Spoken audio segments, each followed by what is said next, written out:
नमोस्तु नमोस्तु नमोस्तु। नमो हरिहंताणम, नमो सिद्धाणम, नमो आयर्याणम, नमो वज्रायाणम, नमो लोये सव्यसाहुणम। ओकारं बिंदु संयुक्तं नित्यं ध्यायन्ति योगिनः। कामदं मोक्षदं चैव ओंकाराय नमो नमः। अविरल शब्द घनोग प्रक्षालित सकल भूतल मलकलंका। मुनि विरूपासित तीर्था सरस्वती हरतु नो दुरितान्। अज्ञान तिमिरान्धानां ज्ञानाञ्जन शलाकया चक्षुरुन्मिलितं येन तस्मै श्री गुरुवे नमः। श्री परम गुरुवे नमः। परम्पराचार्य गुरुवे नमः। सकल कलुष विध्वंसकं श्रेयसां परिवर्धकं धर्म संबंधकं भव्य जीव मन प्रतिबोधकारकं पुण्य प्रकाशकं पाप प्रणाशकमिदं शास्त्रं श्री संयम प्रकाश नामधेयम्। अस्य मूल ग्रंथकर्तारे श्री सर्वज्ञ देवास्तदुत्तर ग्रंथकर्तारे श्री गणधर देवा प्रतिगणधर देव। तेषां वचनानुसारम् आसाद्य आचार्य श्री कुंदकुंदामनाय आचार्य सूर्यसागरेण विरचितं श्रोतारः सावधानतया शृण्वन्तु। मंगलम भगवान वीरो मंगलम गौतमो गणी मंगलम कुंद कुंदाद्यो जैन धर्मोस्तु मंगलम। सर्वमंगल मांगल्यम सर्वकल्याणकारिकम प्रधानम सर्वधर्माणां जैनम जयतु शासनम। जैनम जयतु शासनम। जैनम जयतु शासनम। संयम प्रकाश नाम का ये ग्रंथ है, महाराज साहब द्वारा लिखी गई यह सुंदर उपयोगी रचना। बातें छोटी छोटी उपयोगी, कई जगह पर इन्फॉर्मेटिव। और आज जो चर्चा हमारी चलने वाली है यह भी इन्फॉर्मेशन के संबंध में ही चलने वाली है। हमने बहुत तरह के मतांतरों की चर्चा यहाँ पहले भी पढ़ी है। महाराज साहब मुनिराजों के स्वरूप की चर्चा काफ़ी विस्तार से हमारे बीच में कर चुके हैं। मूल प्रकरण षट आवश्यकों का था। देव पूजा की चर्चा हो गई। गुरुपास्ती की चर्चा लगभग यहाँ हो चुकी है। गुरुओं के नामांतर भी बतलाए। अनेक प्रकार के नाम गुरुओं के होते हैं, उन सब की यहाँ चर्चा हुई। और फिर मूल संघ के अतिरिक्त जो जैन संघ हैं उनकी भी यहाँ बात बतलाई और ये कहा कि भैया मूल संघ चलता रहा भगवान महावीर स्वामी के मोक्ष चले जाने के उपरांत। और फिर काल का ही इस तरह का प्रभाव जानना चाहिए। हुंडा और सर्पनी काल का ही कुछ ऐसा दोष था, कुछ ऐसा प्रभाव था जिसके कारण अनेक प्रकार के शिथिलाचार का पोषण होता रहा। और उन शिथिलाचारी मतों में ही जो कुछ और मत निकले हैं, कैसे निकले, कब निकले, उनकी चर्चा आज हम यहाँ से प्रारंभ कर रहे हैं। 4 संघों को मूल संघ कहा था, जिसमें सिंह संघ, नंदी संघ, सेन संघ और देव संघ, इन 4 संघों को मूल संघ कहा था। मूल संघ माने भगवान महावीर स्वामी की वाणी से जिसका संबंध है। मूल संघ माने जो भगवान महावीर स्वामी के संघ वाले हुए। मूल संघ माने जो परंपरा से सच्ची बातों को बतलाने वाले हुए, वे सब मूल संघ कहलाए। अब देखिए, नाम कोई अपने आपका मूल संघ रख लेवे तो उससे तो वो मूल संघ होता नहीं है। जिनकी चर्याएँ निर्दोष हो, जिनका आचरण निर्दोष हो, जिनका जीवन निर्दोष हो, जिनके वचन पूर्वापर किसी भी प्रकार के विरोध से रहित हो, बस वे ही वास्तव में सच्चे श्रमण हो सकते हैं। उनके संग ही मूल संघ होंगे। तो मूल संघ उन्हीं का नाम है। और इन मूल संघों से ही जो द्राविड़ आदि यापनीय संघों वगैरह की उत्पत्ति हुई है, वे सब शिथिलाचारियों के संघ हैं। देखिए 481 नंबर पेज पर मत प्रवर्तक से चर्चा को आगे बढ़ाते हैं। कोशिश रहेगी कि आज ये चर्चा 3-4 पेज की चर्चा है, पूरी हो जावे। और फिर कल या परसों से अपन स्वाध्याय के स्वरूप के संदर्भ में चर्चा करें। देव पूजा, गुरुपास्ती, स्वाध्याय बहुत महत्वपूर्ण प्रकरण होगा। स्वाध्याय का भी। मत प्रवर्तक दर्शन सार की तीसरी गाथा को यहाँ प्रस्तुत किया है। उसहजिण पुत पुतो मिच्छत कलंकिदो महामोहो सव्ये सिंभट्ठाणम धुरिगणियोपवसूरिहिम। तृतीय काल के अंत में भगवान ऋषभ देव का पोता महामारीची, महामिथ्यात्वी मारीची कुमार तमाम मतों का प्रवर्तक हुआ, महामिथ्यात्व का पोषण करने वाला। और ये सारी चर्चा हुई है तीसरे काल के अंत में। माने तीसरे काल के अंत की स्थिति इस प्रकार की बतला रहे हैं, जिस समय महामिथ्यात्वी ऋषभ देव का पोता हुआ था। मिथ्यात्वी तो था ही, ये तो हम सब जानते ही हैं, घोर मिथ्यात्वी था, महामिथ्यात्वी था। अदरवाइज तीर्थंकर परमात्मा का, साक्षात तीर्थंकर केवली का विरोध करने का परिणाम उसके मन में कैसे आता। अनेक मतों का, और कितने मत इस मारीची के द्वारा 363 मत चलाए जा चुके हैं। इसके अंतर्गत श्वेतांबर मत, विपरीत मत, वैनयिक मत एवं अज्ञान मत का वर्णन इसी ग्रंथ की प्रथम किरण में पृष्ठ क्रमांक 7 से 9 पर किया जा चुका है। शेष का वर्णन यहाँ करते हैं। माने ये जो ग्रंथ अपने सामने रखा हुआ है, इसी ग्रंथ के यदि 7, 8, 9, 10 पेज के आसपास यदि हम चर्चा देखेंगे तो हमारे को ये सब मिथ्या मतों की चर्चाएं मिल जाएगी। 363 मतों का क्या खुलासा करें हम आपको। मोटे मोटे 4 भागों में बटे हुए हैं ये सब मत। प्रतीक जी, कुछ क्रियावादियों के मत हैं, कुछ अक्रियावादियों के हैं, कुछ विनयवादियों के हैं और कुछ अज्ञानवादियों के हैं। दुनिया में 363 मतों में लगभग आधे 180 संप्रदाय क्रियावादियों के हैं। 363 के आधे ही हो गए, 180 संप्रदाय हैं। करो भैया, धर्म के नाम पर कुछ न कुछ करो करो करो। प्रवृत्ति में धर्म है, करने में धर्म है, क्रियाओं में धर्म है। ऐसी चर्चा करने वाले जितने मत संप्रदाय हैं, कहाँ कहाँ तक नाम बतलाएं। कोई कहता है ऐसे उल्टे लटको, कोई कहता है ऐसे तपश्चरण करो, कोई कहता है ऐसा कर लो, कहता है ऐसा करने से धर्म होगा। ये सब मिथ्या मान्यताएं दुनिया भर की जिनके हृदय में करने की बात है, ये सब क्रियावादियों की चर्चाएं। शुरुआती प्रवचनों में हमने चर्चा की है इसके बारे में। फिर दूसरे हैं अक्रियावादी। कुछ मत करो, करने में मरे जा रहे हो, नहीं करने में धर्म है। ये अक्रियावादी हो गए। 84 संप्रदाय हैं अक्रियावादियों के। विनयवादी संप्रदाय वालों की चर्चा करो। विनय करो भैया, विनय से ही धर्म होता है। विनय करो, सबकी विनय करो, जो दिखे उसको हाथ जोड़ो। तुम्हें माथा टेकने में क्या फ़र्क पड़ता है, तुम तो माथा टेको उनके आगे बस। ऐसी चर्चा करने वाले ये विनयवादी लोग हैं, विनयवादी संप्रदाय वाले लोग। अज्ञानवादियों की चर्चा तो अभी 1 दिन पहले भी हमने आपके बीच में की है। अज्ञानवादी लोग, अज्ञानी भला है, अज्ञानी अच्छा है, अज्ञानी ठीक है, अज्ञान से ही सब कुछ होता है, अज्ञानी बने रहना अच्छा है।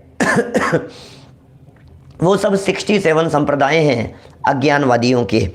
इन सब का वर्णन पीछे किया जा चुका है और शेष का वर्णन यहाँ करते हैं। अब बाकी का वर्णन करते हैं। द्राविड़ संघ की उत्पत्ति, इसकी भी चर्चा पीछे की थी। द्राविड़ संघ वालों के संबंध में भी और विशेष देखिए छोटे छोटे से मतांतरों की चर्चा। श्री पूज्य पाद सीसो द्राविड़ संघ रस कारगो दुठो नामेण वज्र दी पाहुड़ वेदो महासत्तो। द्राविड़ संघ वालों के संदर्भ में दर्शन सार की 24वीं गाथा है। पूज्यपाद या देवनंदी आचार्य का शिष्य, क्या कह रहे हैं, या तो पूज्यपाद आचार्य का शिष्य था या फिर देवनंदी आचार्य का शिष्य होगा। इनके शिष्य पूज्यपाद देवनंदी एक ही नाम भी कह सकते हैं, क्योंकि एक पूज्यपाद देवनंदी नाम के अपने सरवार सिद्धि के कर्ता आचार्य हुए हैं। उनका शिष्य वज्रनंदी नाम था उसका, द्राविड़ संघ का उत्पन्न करने वाला हुआ। और ऐसा नहीं है ये द्राविड़ संघ को उत्पन्न करने वाला बुद्धिमान नहीं हो तो नया संप्रदाय कैसे चलावे, योग्य नहीं होवे तो नए संप्रदाय का कर्ता कैसे होवे, लोग इसको कैसे माने। तो बुद्धि तो बहुत थी, प्राभृत ग्रंथों का ज्ञाता था, महापराक्रमी था। मुनिराजों ने इसको अप्रासुक या सचित्त पदार्थों के खाने से रोका, पर ये नहीं माना। अब क्या करूं, अप्रासुक पदार्थों को खा रहा था और सचित्त पदार्थों का सेवन कर रहा था। दूसरे मुनिराजों ने रोका। तो कहते हैं ना, विनाश काले विपरीत बुद्धि, बुद्धि भी उसी तरह की थी, पराक्रमी तो था ही, शास्त्र तो खूब पढ़े थे, इसने नहीं माना और बिगड़ कर विपरीत प्रायश्चित आदि शास्त्रों की रचना की। स्वयं माना नहीं, दूसरे शास्त्रों की रचना कर दी, उल्टे सीधे ग्रंथों की रचना कर दी इसने। ये सब बहुत पुरानी बातें चल रही है द्राविड़ संघ के संदर्भ में। फिर उसके विचारानुसार, अब इसके विचार सुनो द्राविड़ संघ वाले। द्राविड़ संघ वाले जो वज्रनंदी हुए, इन वज्रनंदी के विचार क्या थे? इसके विचार अनुसार बीजों में जीव नहीं है, बीजों में जीव नहीं है। इनके विचारों के अनुसार मुनियों को खड़े होकर भोजन नहीं करना, बैठ जाओ यहाँ, बैठे बैठे कर लो, कोई दिक्कत नहीं है, कर सकते हो आप। कोई वस्तु प्रासुक नहीं है। अब ये तर्क युक्ति से, अरे किसको प्रासुक समझोगे, पूरे लोक में, तीनों लोकों में निगोदी अजीब ठसाठस भरे हुए हैं, जो खा रहे हो वो सब ऐसी ही है, तो क्या प्रासुक की बात करते हो? किसी को भी खाओ, कुछ भी खाओ, सब चलता है। वह सावध्य भी नहीं मानता और ग्रह कल्पित अर्थ को भी नहीं गिनता, कुछ नहीं मानता था। और घर में कल्पित अर्थ को भी, मतलब खुद ने जो ग्रहण कर दिए हैं, सावध्य भी नहीं मान रहा है, हिंसा को भी नहीं मान रहा है, अहिंसा के पालन की भी बात नहीं कर रहा है। जचे जो यदवा तद्वा प्रवृत्ति जिसके माध्यम से की जा रही थी, ये द्राविड़ संघ वालों की बातें है। कछार, नदी किनारे की भूमि कछार कहलाती है। कछार, खेत वस्तिका और वाणिज्य आदि करना, शीतल जल में स्नान करना। उसने ऐसा उपदेश दिया, मतलब व्यापार आदि करने की बात करने लग गया। बोले खेती करो, अकाल पड़ जाते हैं लोगों के लिए, क्या फर्क पड़ गया है, खेती करने के उपदेश देने की बात करने। बोले ऋषभ देव ने भी नहीं दी थी तो हम भी दे सकते हैं, इसमें क्या हो गया। वस्तिका बनवाओ, बोले कुटी बना लो, वस्तिका बना लो, थोड़ी सी झोंपड़ी जैसी खड़ी कर लो। तो ऐसा करने लगा और ठंडे जल से स्नान करने लगा। बोले शीतल जल से कर सकते हो आप स्नान। उसने ऐसा उपदेश दिया कि मुनि लोग खेती करावें, भले ही नहीं करें। डॉक्टर अमित संघवी जी, मुनि लोग खेती करावें, करा सकते हैं औरों से, खोटा उपदेश है। रोजगार करावें, क्या करो भाई साहब, रोजगार का उपदेश दो। अरे रोजगार मिलेगा, गरीबों को रोजगार मिलेगा, जैनियों को रोजगार मिलेगा, जैन समाज के लोगों को, माताएं बहनों को, बच्चों को, युवा साथियों को रोजगार मिलेगा। इससे अच्छी और क्या बात हो सकती है। रोजगार उन्मुखता के बारे में बातें करने लगा। तो रोजगार करावें, वस्तिका बनवावें तथा अप्रासुक जल में स्नान करने में दोष नहीं है। इस प्रकार की उल्टी उल्टी बातें ये वज्रनंदी जो द्राविड़ संघ को चलाने वाले हुए, वे इस प्रकार की बातें करने लगे, खोटे खोटे उपदेश देने लगे। विक्रम राजा की मृत्यु के 526 वर्ष बीतने पर द्रविड़ दक्षिण मथुरा नगर में यह महामोह रूप द्राविड़ संघ उत्पन्न हुआ। माने इस द्राविड़ संघ की उत्पत्ति दक्षिण मथुरा के आसपास में हुई है। मथुरा तो यही हो गया उत्तर भारत में ही, लेकिन दक्षिण दिशा की तरफ मथुरा में। और विक्रम संवत 526 के आसपास की बात हो गई। आज से करीब 1400-1500 साल पहले की बात हो गई है, ऐसा मान लीजिए। फिर उसके बाद में यापनीय संघ की उत्पत्ति हुई। ये सब लोहाड़िया जी आज भी इस तरह के यदि उपदेश सुनने, देखने, पढ़ने को मिल रहे हैं, इसका मतलब ये सब कहीं ना कहीं द्राविड़ संघ की ही मान्यता वाले लोग हैं, यदि कहीं ऐसा कुछ दिखाई देता है तो। मैंने आजकल ऐसा मिल रहा है, अजय सोगानी जी सही कह रहे हैं आप कि साहब हॉस्पिटल बनवाओ, स्कूल बनवाओ, ये करो आप, लेकिन ये सारे काम मुनिराजों के योग्य नहीं है। माने अच्छा समझदार व्यक्ति तो मकान बनवाने, गृहस्थ को भी ये शिक्षा नहीं देगा कि तुम मकान बनवाओ। गृहस्थों को भी ये कहेगा भैया बना बनाया खरीद लेना, लेकिन बनवाना नहीं, बनवाने में बहुत आरंभ होता है। तो फिर स्कूल बनवाने का उपदेश कैसे दे सकता है? हॉस्पिटल बनवाने का उपदेश कैसे दे सकता है? हॉस्पिटल बनने के उपदेश का मतलब जानते हैं अब कितनी हिंसा का उपदेश होगा? हॉस्पिटल में तो लाशों का तांडव चलता है। कितने अभी बीच में जब कोरोना का समय बहुत तेजी पर था तो उस समय में कितनी कितनी बातें, ओहो, माने किसी की जान की कीमत नहीं है, कोई कीमत नहीं है, मरता हो तो मरने दो, तो सिर्फ पैसे से मतलब है। खतरनाक है सारी बातें। चलिए यापनीय संघ की उत्पत्ति के बारे में पढ़ते हैं, 3-4 पेज पढ़ने हैं अपने को आज। दर्शन सार में क्या लिखते हैं? कल्याणे वर्णय रे सत्य सये पंच उत्तरे जादे, जावणीय संग भावो कल साधो से वड़ दो। अर्थ, कल्याण नाम के नगर में विक्रम नृप की मृत्यु के 705 वर्ष बीतने पर श्री कलशनाभ श्वेतांबर साधु से यापनीय संघ का सद्भाव हुआ।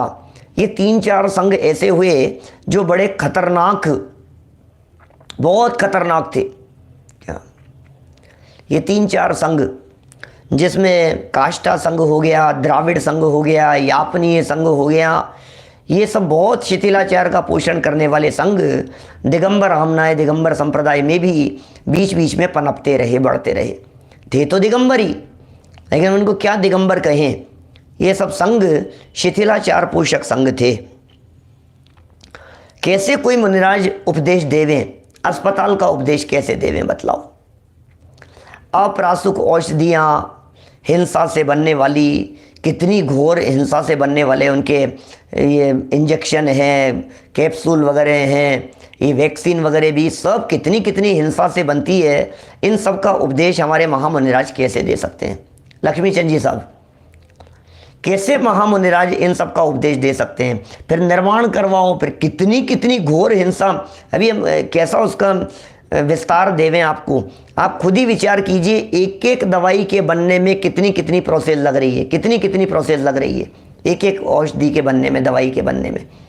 और फिर कोरोना के समय में तो आप छोड़ गए, और फिर क्या हो रहा है, उसको मार दिया, उसकी किडनी निकाल ली, किडनियाँ बेच रहे हैं, कर रहे हैं, न मालूम क्या क्या, जिंदा लाश बना करके छोड़ दिया कि नहीं नहीं ठीक नहीं है, ठीक नहीं है। जबरन ऑक्सीजन लगा रहे हैं, उनका ऑपरेशन कर रहे हैं, उनके निकाल रहे हैं क्या क्या, न मालूम क्या क्या षड्यंत्र नहीं हुए हैं। अभी जगह जगह अस्पतालों में इसी तरह के काम हुए हैं। देखिए फिर कह रहे हैं काष्ठा संघ की उत्पत्ति। आगे दर्शन सार 30 नंबर गाथा में काष्ठा संघ की उत्पत्ति के बारे में कहते हैं। श्री वीर सेन सीसो जिन सेणो सयल सत्थ वेणाणी, श्री पौम नंदी पक्ष है चौ संग समुद्धरण धीरो। श्री वीरसेन स्वामी के शिष्य जिनसेन स्वामी सकल शास्त्रों के ज्ञाता हुए, महिमा गा रहे हैं जिनसेन स्वामी की। वीरसेन स्वामी के शिष्य थे जिनसेन स्वामी। जिनसेन, जयसेन नहीं, जिनसेन, ये आदि पुराण के कर्ता हैं। ये जिनसेन स्वामी, ये सकल शास्त्रों के ज्ञाता हुए श्री पद्मनंदी या कुंदकुंदाचार्य के बाद ये ही चारों संघ के उद्धार करने में समर्थ हुए जिनसेन स्वामी। इनके पीछे विनय सेन आचार्य हुए, इनके पीछे विनय सेन आचार्य हुए। फिर उनके बाद गुणभद्र स्वामी हुए। ये गुणभद्र स्वामी आत्मानुशासन के कर्ता हैं। बड़ा गजब का ग्रंथ है आत्मानुशासन। ये आत्मानुशासन हमने चलाया था पहले, और इस आत्मानुशासन ग्रंथ के पूरे ऑडियो प्रवचन टेलीग्राम के ऊपर doctor Sanjeev Godha Telegram audio group, audio प्रवचन के नाम से ग्रुप है, उस पर सारे पूरे ग्रंथ के ऑडियो डले हुए हैं। बड़ा सुंदर चरणानुयोग का ग्रंथ है ये भी, गुणभद्राचार्य द्वारा लिखा हुआ। और एक शिष्य तो ये हुए, पहले विनय सेनाचार्य हुए, फिर गुणभद्र हुए, फिर दूसरा शिष्य हुआ कुमार सेन। ये कुमार सेन भ्रष्ट हो गया, संन्यास से भ्रष्ट हो गया और प्रायश्चित नहीं लिया। और जब उसको समझाया तो नाराज होकर उसने उल्टा मत चलाया। इसकी कथा पहले लिख चुके हैं, इसकी कथा अपन ने काफ़ी काष्ठा संघ के बारे में चर्चा आपके बीच में की थी। आप सब लोगों को ध्यान में काष्ठा संघ के बारे में चर्चाएं, लकड़ी की प्रतिमाएं, और वो थोड़ी दृढ़ता की बात करने लगा, लकड़ी की प्रतिमाएं बनने लगी। फिर पंचामृत की शुरुआत हो गई, बोले जब तक पाषाण की नहीं बनेगी तब तक लकड़ी की पूजो। फिर पानी से फूलने लगी तो पंचामृत का उपदेश दे दिया, दूध दही घी आदि से, केसर और इससे क्या हो, सर्वौषधि से आप कर सकते हो, आप प्रक्षाल कर सकते हो, है ना। फिर ये कह रहे हैं इसने ऐसा उपदेश दिया कि मुनियों को मयूर पीछी की जरूरत नहीं है। और लोग क्या कह रहे हैं, ये मुनियों को मयूर पिच्छिका का त्याग कर देना चाहिए। क्या जरूरत है मयूर पीछी की? मोर तो हमारा राष्ट्रीय पक्षी है, और उसकी पीछी की नहीं। आप तो चमर तथा गौ के बालों की पिच्छिका रखना चाहिए। इसने सारे बागड़ प्रांत में उन्मार्ग का प्रचार किया। ओहो, पूरे बागड़ प्रांत में, ये सब ये बागड़ प्रांत ये इधर बांसवाड़ा साइड का एरिया है सब। आजकल तो आप बागड़ प्रांत को यदि अपने भारत के नक्शे में तलाशने की कोशिश करेंगे तो बागड़ प्रांत मिलेगा ही नहीं आपको कहीं। उन्मार्ग माने खोटा मार्ग, विपरीत मार्ग, उस विपरीत मार्ग का प्रचार किया। उसने स्त्रियों को दोबारा दीक्षा देना, लो, क्षुल्लकों को वीरचर्या करना, ये मुनिराजों जैसी चर्याएं क्षुल्लकों को करना बताई। मुनियों को कड़े बालों की पीछी रखना, जबकि नरम बाल होते हैं उनके, ये कड़े बालों की पीछी रखना। और रात्रि भोजन छठे गुणव्रत का विधान किया कि रात्रि भोजन भी गुणव्रत है, छठे गुणव्रत के रूप में, अणुव्रत के रूप में मान लीजिए। 5 अणुव्रतों के साथ में एक अणुव्रत और जोड़ दिया। इसके उपरांत उसने अपने आगम, शास्त्र, पुराण और प्रायश्चित ग्रंथों को और ही प्रकार के रचकर मूर्ख लोगों में मिथ्यात्व का प्रचार किया। अब बोलो क्या करें? खूब खोटे खोटे, मतलब कैसे कैसे अनीति अन्याय के काम नहीं हुए हैं, खोटे काम नहीं हुए हैं। व्यक्तिगत तौर पर बाद में संभल भी जाएंगे, बाद में खुद तो सुधर भी जाएंगे, लेकिन खुद बिगड़ गए और लिख करके चले गए तब क्या होगा? गलत बातें, खोटी बातें लिख करके चले गए, जो पूर्वाचार्यों से मिलान नहीं खाती है, परंपरा से मिलान नहीं खाती है, उनका तो फल उनको भुगतना ही पड़ेगा। ये सब महा अनर्थकारी कार्य उनके माध्यम से हुए हैं। देखिए, विक्रम राजा की मृत्यु के 753 वर्ष बाद नंदी तट ग्राम में कुमार सेन द्वारा यह काष्ठा संघ उत्पन्न हुआ। मतलब विक्रम संवत 753 में इस काष्ठा संघ की उत्पत्ति हुई है, जो लकड़ी का प्रचार बहुत ज़्यादा कहा जाता है। आपके भाई साहब कारंजा में भी वो काष्ठा संघ की प्रतिमा बतलाई जाती है, शायद मुझे ऐसा ध्यान आ रहा है। कारंजा में किसी मंदिर में, मंदिर लकड़ी का ही था, वो पत्थर का नहीं, पाषाण का नहीं, लकड़ी का मंदिर, और लकड़ी का ही पूरा वहाँ का सब काम। तो खुद तो डूब ही रहे हैं और औरों को भी डुबो रहे हैं। मैं जिन मंदिर की आलोचना नहीं कर रहा हूँ, मंदिर बहुत शुद्ध आमनाय का है, दर्शन करने योग्य है, बड़ा उत्तम है, वहाँ की कला सब देखने योग्य है। लेकिन मैं तो इतना कहना चाह रहा हूँ कि आज भी यदि कहीं प्राचीन कहीं तलाशेंगे तो आपको काष्ठा संघ में मौजूद जो बनाई गई जो प्रतिमाएं हैं, उनका अस्तित्व कहीं न कहीं इस धरती पर मिल जाएगा, कहीं भी मिल जाएगा ऐसा। और आज भी ऐसे नए नए और संघ प्रकट हो रहे हैं। और तो क्या बात करें, माथुर संघ की उत्पत्ति। अब और देखिए, माथुर संघ की उत्पत्ति, काष्ठ का मंदिर है सा, वहाँ काष्ठ का मंदिर है, लकड़ी का है भरत भाई, लेकिन मूर्तियां आज नहीं हैं यहाँ पर, वहाँ पर नहीं होगी मूर्तियां। तो प्रतिमाएं तो पाषाण की ही हैं, लेकिन पूरा लकड़ी का बना हुआ है। ऐसा कहा जाता है कि वो काष्ठा संघ के समय में इस तरह की लकड़ी की प्रतिमाएं और लकड़ी के मंदिर बने होंगे। माथुर संघ की उत्पत्ति दर्शन सार की 40 नंबर गाथा में देखिए। तत्तो दुसे दीति दे मधुराए माहुराण गुरुणाहो नामेण राम सेनो निपिच्छम वर्ण्यम तेण। काष्ठा संघ के बाद 200 वर्ष पश्चात अर्थात विक्रम की मृत्यु के, विक्रम ये राजा विक्रमादित्य की बात चल रही है। विक्रमादित्य सिंहासन 32 जिनके नाम से आता था, ये वही विक्रमादित्य हैं। ये सब एक से एक धुरंधर महान न्याय नीतिज्ञ महाराजा हुए हैं। सम्राट अशोक भी कम नहीं थे, जिनकी चर्चा कल की थी। ये सम्राट अशोक भी जो हैं, ये कल भी मैं बात आ रही थी मेरे उपयोग में। बाद में संजय जी दीवान साहब का फ़ोन आया मेरे पास में और उन्होंने कहा आपने ये बात बताई नहीं। वो अशोक चक्र की बात तो कह दी आपने, लेकिन अशोक चक्र में जो 24 धारियाँ लगी हुई है वो 24 तीर्थंकरों का प्रतीक है। उस चक्र में जो 24 आरे हैं ना, अशोक चक्र में, वे 24 तीर्थंकरों का प्रतीक है। बाद में फिर वो बौद्ध मतावलंबी हुआ, उनका प्रचार प्रसार किया उसने। ऐसे ही यहाँ चर्चा चल रही है किसकी? विक्रमादित्य के संदर्भ में।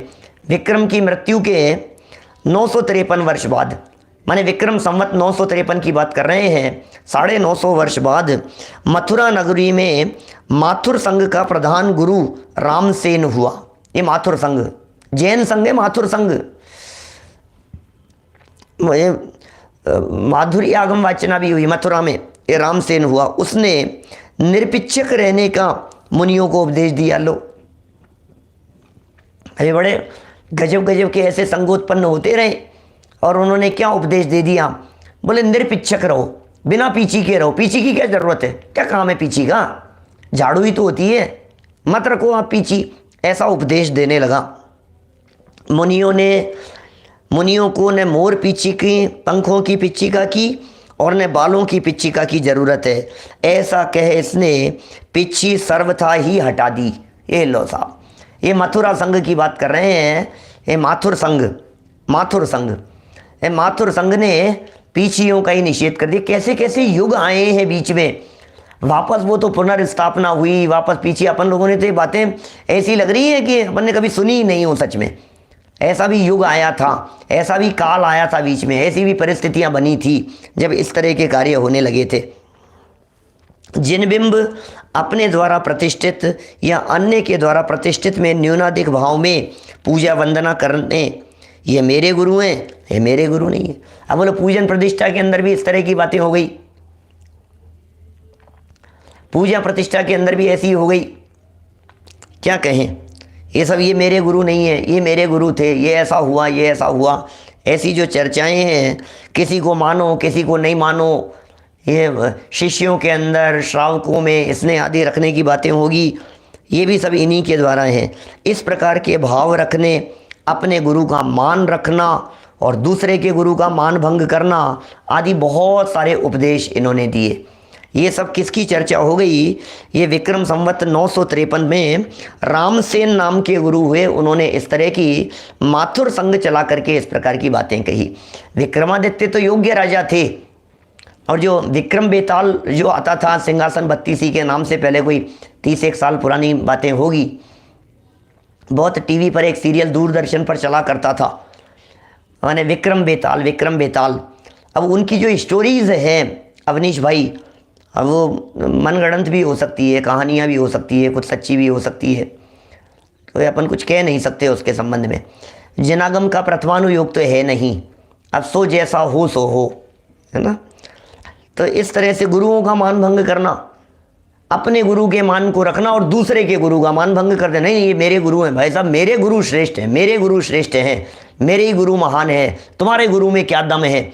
इस तरह की भी प्रवृत्तियाँ बहुत चली हैं। चलिए, भिल्लक संघ की उत्पत्ति, ये कौन सा संघ है? भिल्लक संघ। अब ये दर्शन सार में लिखा है 1000 साल पहले, और विक्रम संवत 1800 के बारे में लिखा है। इसका मतलब ये चला होगा बीच में कोई इस तरह का संघ, आज से करीब 200 साल पुरानी बात है, ऐसा कोई संघ चल गया होगा। दक्षिण देशे विंझे पुक्कल वीर चंद मुनिना हो, 18 एति दे भिल्लय संगम पुरु वेदी। दक्षिण देश में विंध्य पर्वत के समीप पुष्कर नाम के ग्राम में वीरचंद नाम का मुनि पली विक्रम राजा की मृत्यु के 1800 वर्ष बीतने पर भिल्लक संघ को चलाएगा। इन फ्यूचर ऐसा होगा।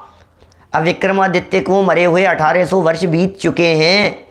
ये बातें दर्शन सार में लिखी है देवसेनाचार्य देव ने 1000 वर्ष पहले लगभग, माने वर्तमान समय से 1000 साल पहले ये बातें लिखी जा चुकी थी कि कोई एक ऐसा व्यक्ति होगा जो विक्रमादित्य के 1800 वर्ष बाद में होगा। तो आज के 200 वर्ष पहले कोई इस तरह का कोई संघ वाला कोई हुआ होगा, वीरचंद नाम का कोई मुनि हुआ होगा पुष्कर के समीप, पुष्कर गांव में, दक्षिण देश में विंध्य पर्वत के समीप पुष्कर नाम के गांव में वीरचंद नाम का कोई होगा। वह अपना एक जुदा गच्छ बनाकर जुदाई प्रतिक्रमण विधि बनाएगा, भिन्न क्रियाओं का उपदेश देगा और अर्णाचार वर्णाचार का विवाद खड़ा करेगा। इस तरह वह सच्चे जैन धर्म का नाश करेगा। अब क्या बतलाएं भाई साहब, सच्चे जैन धर्म का नाश करने वाला होगा वो, क्या बताएं, हुआ होगा। इन जैनाभाषियों के अलावा दिगंबरी रहने वाले, ओहो जैनाभाषी लोग हैं, इन जैनाभाषियों के अलावा दिगंबर ही रहने वाले इस जैन धर्म में शिथिलाचारी, उन्मार्गी साधु, विपरीत मार्गी और हैं, और भी बहुत सारे विपरीत मार्गी साधु हैं दिगंबर धर्म में जो जैनाभाषी हैं दिगंबर, रहते भी दिगंबर हैं, कपड़े लत्तों के बिना रहते हैं, दिगंबरत्व को धारण किए हुए रहते हैं, लेकिन है शिथिलाचारी, विपरीत मार्गी, उन्मार्गी हैं। उन्मार्गी माने विपरीत मार्ग का पोषण करने वाले हैं। उनका थोड़ा वर्णन करते हैं। ये पात्र दृष्टि से बहुत ही गिरे हुए हैं। इनको कैसा पात्र माने, इनको दिगंबर साधुओं की चर्चा कर रहे हैं, लिख रहे हैं महाराज, कहाँ कहाँ से प्रमाण दे रहे हैं। भैया यदि ये इतनी दृढ़ता से इतनी बातें गुरुओं के संदर्भ में नहीं लिखी गई होती तो आप कल्पना कीजिए आज शिथिलाचार अपने कितने चरम पर होता। सोचिए जरा, ऐसे बहुत सारे नागा साधु होते हैं, नागा बाबा होते हैं, कुंभ के मेले में तो बहुत आपको इस तरह के मिलेंगे। इनको पूज्य दृष्टि से देखने पर महापाप लगता है, इनको पूज्य दृष्टि से नहीं देख सकते हैं आप।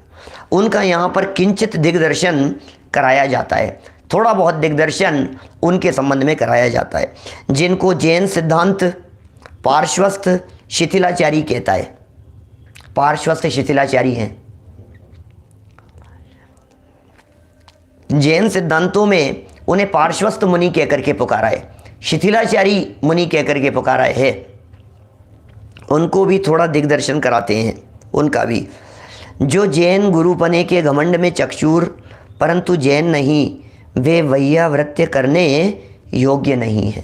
ओहो भैया, जो जैन नहीं है, जैनत्व रूप आचरण नहीं रचते हैं, जैनियों जैसा जिनका आचरण नहीं दिखाई देता है, वो वैयावृत्ति करने योग्य नहीं है। वैयावृत्ति तो मुनिराजों की होती है।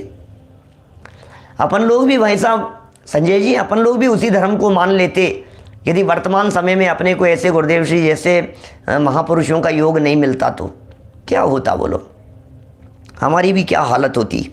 ये समझा रहे हैं। मूलाचार का एक प्रसंग दिया है यहाँ, मूल ग्रंथों के प्रसंग यहाँ दे रहे हैं, पढ़ता हूँ मैं।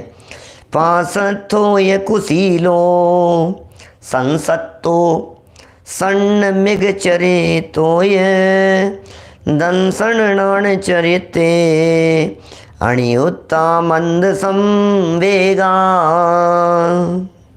टीका में कह रहे हैं, संयत गुणेभ्य पार्श्व अभ्यासे तिष्ठतीति पार्श्वस्थ वस्तिकादि प्रतिबद्धो मोह बहुलो रात्रि दिव मुपकरणानां कारको असंयत जन सेवी संयत जनेभ्यो दूरीभूत है कुत्सितम शीलम आचरणम स्वभावो वा यस्यासौ कुशीला क्रोधादि कलुषितात्मा व्रत गुणशीलैश्च परिहीनः संघस्यायशः करणकुशलः सम्यक संयत गुणेश्वाशक्त संशक्त आहारादि हृदया वैद्य मंत्र ज्योतिषादि कुशलत्वेन प्रतिबद्धो राजादि सेवा तत्पर है। ओसन्नो अपगत संज्ञो अपगता विनिष्टा संज्ञा सम्यक ज्ञानादिकम यस्यासौ अपगत संज्ञश्चरित्राद्यपि हीनो जिन वचनम अजानन चारित्रादि प्रभ्रष्ट कर्णालस सांसारिक सुख मानस मृगस्येव पशोरिव चरित्रमाचरणम यस्यासौ मृगचरित्र परित्यक्ताचार्योपदेश स्वच्छंद गतिरेका की जिन सूत्र दूषणस्तप सूत्राद्य विनीतो धृतिरहितश्चेत्येते पंच पार्श्वस्था दर्शन ज्ञान चरित्रेषु अनियुक्ताश्चरित्राद्यनुष्ठान परामंद संवेगास्तीर्थ धर्माद्यकृत हर्ष सर्वदा न वंदनीया इति। कितनी बातें लिख दी है यहाँ, देखिए। दंसणान चरिते तव विनय नित्य काल पास था एदे अवंद निजा छिदप्पे ही गुणधराणम। दर्शन ज्ञान चारित्र तपो विनयेभ्यो नित्य कालम पार्श्वस्था दूरीभूता यतोत एतेन वंदनीया छिद्रपेक्षिण सर्वकालम गुणधराणाम च छिद्रान्वेषिण संयत जनस्य दोषोद्भाविनो यतो न वंदनीया एतेन्ये चेति। क्या कह रहे हैं भाई, क्या कह रहे हैं? अर्थ देखिए क्या लिख रहे हैं। संयमी के निकट रहने वाला, सुनिए सुनिए, पार्श्वस्थ आदि का स्वरूप बतलाएंगे अभी, हीन मुनिराजों के स्वरूप को बतलाएंगे। थोड़ा सा ही प्रकरण बचा है बस, अब समय भी हो रहा है और ये थोड़ा सा प्रकरण, एक पेज का प्रकरण और बचा है। संयमी के निकट रहने वाला, खुद संयमी नहीं है, संयमी के निकट रहता है, साधु है, मुनि है, दिगंबर वेशधारी है, क्रोधादि से मलिन है, लेकिन लोभ से राजादिकों की सेवा करने वाला है, लोभ से सेवा करता है, राजादिकों की सेवा करता है, शास्त्र ज्ञान से रहित है, शास्त्र ज्ञान नहीं है उसको, जिन सूत्र में दोष देने वाला है, जिनेंद्र भगवान के द्वारा कहे गए सूत्रों में, माने वाक्यों में, वचनों में दोष देने वाला है। ये 5 प्रकार के, ओहो, जिन सूत्र में दोष देने वाला, सोच सोच करके आश्चर्य जैसा लगता है जब कोई व्यक्ति किन्हीं सम्माननीय वीतरागी संत दिगंबर संतों के ऊपर उंगली उठाते हैं, उनके द्वारा लिखे गए सूत्र वाक्यों में कमियां निकालते हैं, दोष निकालते हैं, तो हृदय में खेद खिन्नता हुए बिना नहीं रहती। ऐसे उस समय में भी लोग होते होंगे, मूल आचार्यों की बातों के अंदर दोष निकाल रहे हैं, ये गलत है, ये गलत है, ये पढ़ने योग्य नहीं है, ये शास्त्र सही नहीं है। ऐसा कैसे कहा आपने? देखिए 5 प्रकार बतलाए हैं, पार्श्वस्थ, कुशील, संसक्त, ये भेद हैं उनके, अवसन्न और मृगचारी, ये 5 प्रकार के भेद उन साधुओं के बतलाए हैं जो हीन हो गए हैं, जिनका जीवन हीन हो गया है। इनका भेष दिगंबर जैसा होता है, परंतु अवगुणी होने से वंदनीय नहीं है। क्या वेश तो दिगंबर होगा इनका, देखने में तो ये दिगंबर दिखाई देंगे, दिगंबरचर्या जैसे दिखाई देंगे, लेकिन होंगे दिगंबरत्व का घात करने वाले, होंगे दिगंबरत्व को नुकसान पहुंचाने वाले। ये जो ऊपर बतलाए हैं ये कहने मात्र के साधु हैं, कहने के लिए साधु हैं, साधु थोड़ी ना है ये कोई। ये 5 प्रकार वाले कि साहब ये कौन होते हैं, ये पार्श्वस्थ कौन होते हैं, कुशील कौन होते हैं, संसक्त कौन है, अवसन्न कौन है, मृगचारी कौन है? बोले चिंता मत करो, नीचे बता रहे हैं 5 के बारे में, 1-1, 1.5 लाइन में, 2-2 लाइन में इन 5 का स्वरूप बतलाएंगे। ये कौन है? पार्श्वस्थ से भी हीन साधु, जो साधु मात्र कहने के लिए सच में साधु नहीं है। दर्शन ज्ञान चारित्र तप विनय आदि से सदा काल दूर रहते हैं, इन सब चीज़ों से। संयमियों के सदा दोषों को देखने वाले, संयमियों के सदा दोषों को देखने वाले, हो संयमियों के दोषों को देखने वाले पार्श्वस्थ आदि हैं, इसलिए ये नमस्कार करने योग्य नहीं है। संयमियों के दोष देख रहे हैं, आप खुद भी संयमी हैं, खुद भी दिगंबर वेशधारी हैं, खुद भी दिगंबर मुद्राधारी हैं, लेकिन दोष देख रहे हैं, कमियां देख रहे हैं संयमियों की। तो जो संयमियों की कमियां देखते हैं वे खुद भी क्या संयमी होंगे, वे पार्श्वस्थ से भी हीन साधु कहलाते हैं। इन 5 प्रकार के साधुओं का खुलासा हम चारित्र सार में पृष्ठ 63 पर वार्तिक में इस प्रकार है। चारित्र सार नाम के ग्रंथ में इन 5 के संदर्भ में, 5 प्रकार के भ्रष्ट साधुओं के संदर्भ में जो बातें कही गई है उन्हें यहाँ आपके बीच में पढ़ करके सुनाते हैं। पार्श्वस्थ कौन होते हैं? पार्श्वस्थ, पार्श्वस्थ माने समीप रहने वाले। बस पार्श्व माने बराबर होता है ना, बगल में, पार्श्व भाग में, पीछे की तरफ, बगल में, आगे पीछे, दूसरी तरफ, दूसरी साइड में। और स्थ, पार्श्व माने बगल, पार्श्व भाग में, और पार्श्वस्थ पार्श्व में रहने वाले, पास में रहने वाले। देखिए कौन है? तत्र या वस्तिषु प्रतिबद्धोपकरणोपजीवी च श्रमणानां पार्श्वे तिष्ठति स पार्श्वस्थ।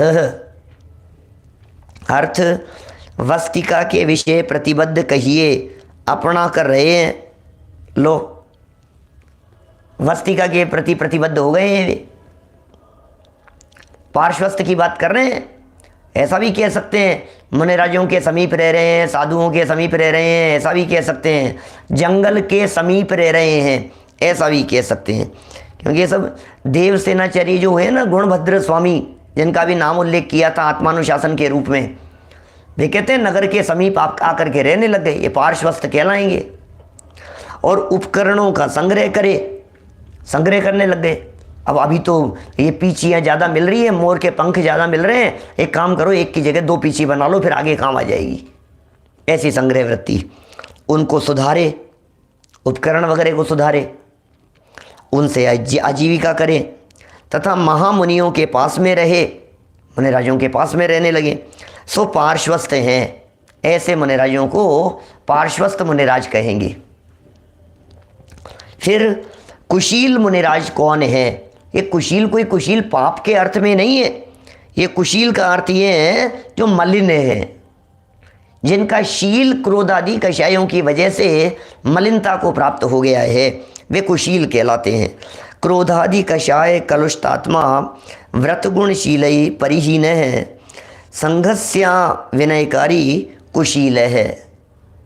अर्थ, क्रोधादि कषाय कर मलिन है आत्मा, क्रोधादि कषाय कर मलिन है आत्मा, जिनकी आत्मा मलिन है क्रोधादि कषायों की वजह से, और मूल गुण तथा उत्तर गुण और शील के समस्त भेदनी कर रहित, न मूल गुणों का पालन करते हैं, न उत्तर गुणों का पालन करते हैं, न शील के समस्त भेदों का पालन करते हैं।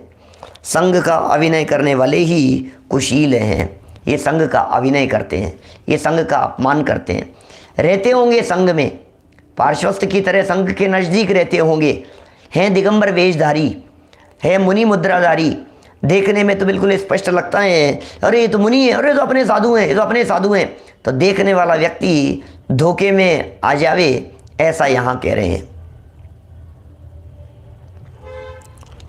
फिर देखिए संसक्त, संसक्त कैसे कहेंगे?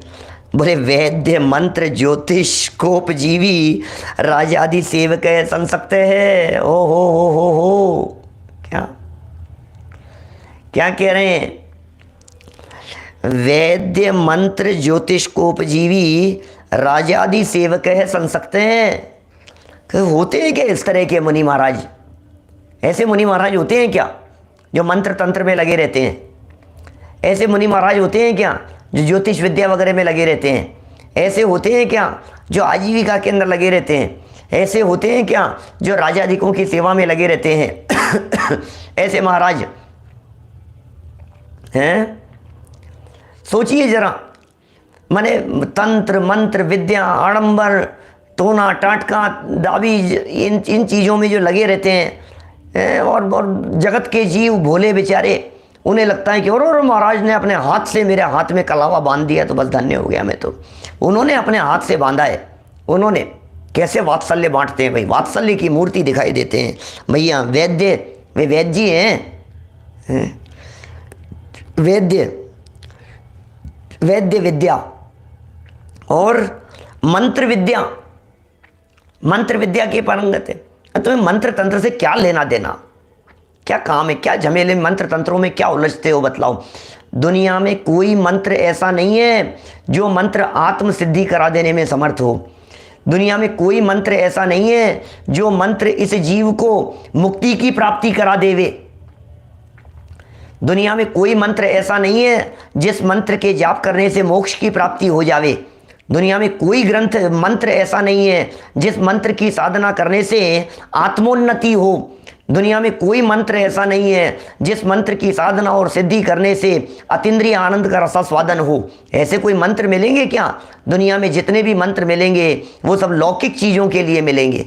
होते हैं मंत्र, मैं मानता हूँ, मैं मंत्रों का विरोधी नहीं हूँ, मंत्र बहुत होते हैं, लेकिन उन मंत्रों का प्रयोग किस लिए, आपको क्या चाहिए? मंत्रों का प्रयोग करके आपने किसी को वश में कर लिया, वश में कर लिया साहब, वशीकरण मंत्र है साहब, ये वशीभूत हो गए अपने, फिर क्या साधोगे आप, उससे क्या सिद्धि होगी? मंत्रों का प्रयोग करके आप क्या हासिल करना चाहते हो ये तो बतलाओ। क्या ये सिद्ध हो गया, ये प्रयोजन की सिद्धि हो गई, इससे सम्मान हो गया, इससे ऐसा काम हो गया, उससे ऐसा हो गया। अरे भाई क्या बतलाएं आपको। न वैद्य विद्या वाले, न मंत्र विद्या वाले, न ज्योतिष विद्या से आजीविका करने वाले, जो ज्योतिष विद्या, मंत्र विद्या, वैद्य विद्या आदि से जीविका करने वाले तथा राजादिकों की सेवा करते हैं सो संसक्ते हैं। ये सब भ्रष्ट साधुओं की चर्चाएं चल रही है, हीन साधुओं की चर्चाएं चल रही है। राजादिकों की सेवा करने लग जाए, राजा की सेवा करने लग जाए, क्या कहें। अवसन्न, देखिए 485 नंबर पेज पर, अवसन्न जिन वचना अनभिज्ञो मुक्त चारित्र भारो ज्ञानाचरण भ्रष्ट है करणालसोवसन्न है। जिन वचन को नहीं जानने वाला, अरे राम क्या करें, जिनेंद्र भगवान के वचनों से पता नहीं है क्या, जिनेंद्र भगवान के वचनों को नहीं जानने वाला, छोड़ दिया है चारित्र, जिसने चारित्र छोड़ दिया है, ज्ञानाचरण से भ्रष्ट है, ज्ञान और आचरण से जो भ्रष्ट हो गए हैं, अनादि शुभोपयोग के करने में आलसी हैं, वे अवसन्न जानो, उन्हें अवसन्न कह करके पुकारा गया है।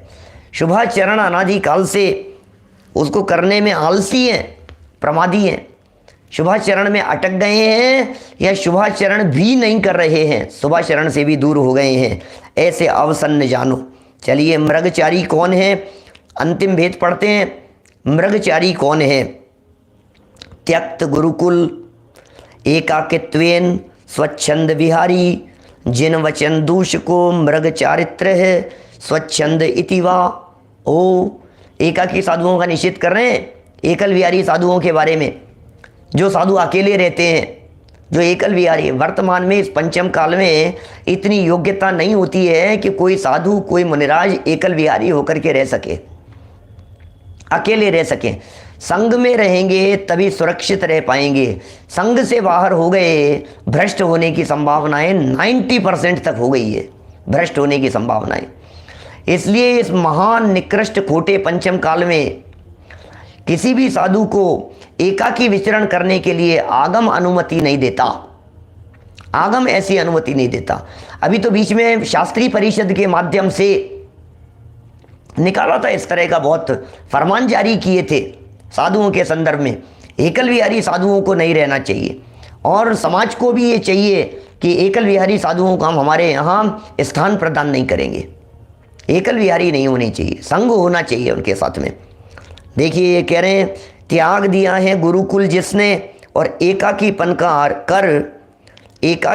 कर स्वच्छंद विहार करने वाले हैं, अकेले होकर के स्वच्छंद विहार करने वाले हैं। जिन वचन की निंदा करने वाला सो स्वच्छंद है, ये जो एकाकी अच्छा और साथ में विचरे, ऐसी जो लाइन आती है ना किसी ग्रंथ की, अपने कुंदकुंदाचार्य देव द्वारा लिखी गई है, मुनि साथ में वहाँ एक विचरे कहे नहीं भव सुख कदा। जिनेंद्र भगवान के वचनों के अनुसार प्रवर्तन करने वाले हैं, लेकिन काल इतना खोटा आ गया है कि अभी इस चीज़ को बिल्कुल अयोग्य घोषित कर दिया गया है। मुनिराजों के द्वारा किसी भी तरह की ऐसे आचरण प्रवृत्ति को पालना जो अयोग्य है, वचनों की निंदा कर रहे हों, स्वच्छंद हो गए हों, स्वच्छंद विहार करने वाले हो गए हों, अकेलेपन से रहते हों, इस तरह से यहाँ पार्श्वस्थ से हीन साधुओं की खूब दृढ़ता से निंदा और आलोचना की गई है। हमने यहाँ यह प्रकरण देव पूजा वाले प्रकरण के उपरांत गुरु पास्ती वाले प्रकरण को भी अपने यथार्थ रीति से पूरा कर दिया है।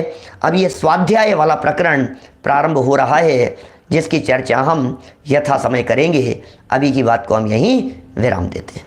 जनवाणी स्तुति। एक विशेष सूचना आप सबके लिए, कल सायंकालीन प्रवचन हम गणतंत्र दिवस के ऊपर विशेष करने वाले हैं, तो आप सजग रहें, जागृत रहें और उनको प्रेरित करें और लोगों को बतलाएं। गणतंत्र दिवस जैन दर्शन के परिप्रेक्ष्य में कैसे होगा, क्या होगा। 26 जनवरी का ये गणतंत्र दिवस का मंगलमय प्रसंग, कुछ चर्चा देश के लिए, कुछ राष्ट्र के लिए, कुछ अपने लिए, कुछ जिनवाणी के लिए, कुछ ऐसी चर्चा हम कल करने वाले हैं 26 जनवरी के प्रसंग पर।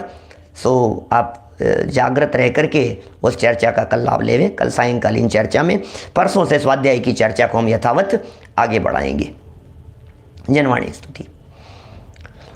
जावाणी के ज्ञान ते सूझे लोकालोक, सोवाणी मस्तक नमो सदा देत हूँ धोक, सदा देत हूँ धोक। नमो वरिहंताण, नमो सिद्धाणम, नमो आयर्याणम, नमो वज्रायणम, नमो